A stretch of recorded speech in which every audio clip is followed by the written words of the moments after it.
বলো এই জগতের মানুষ কটা লোক জানে যে এই জগতে তিনটে গুণ কাজ করছে, আমি এই গুণে আছি? কেউ জানে এগুলো? এই যে কৃষ্ণকে মানতে পারি না কেন, জগতের অনেক লোক কৃষ্ণ স্বয়ং ভগবান মানতে পারে না কেন? তমগুণ রজগুণে থাকে, এই তত্ত্ব তারা বুঝবে না। সকলে কৃষ্ণের নিত্য দাস, তা সত্ত্বেও সবাই বুঝতে পারছে না কেন? কারণটা কি হচ্ছে?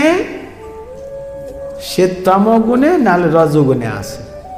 আমি কৃষ্ণের নিত্য দাস, এই গৌরাঙ্গ মহাপ্রভুর শিক্ষা, সেটা তৎক্ষণই বোধগম্য হবে যখন কোনো লোকটা সত্যগুণের প্ল্যাটফর্মে উপনীত হবে। সেখানে না গেলে হবে না, সেখানে না গেলে কেউ বুঝতে পারবে না।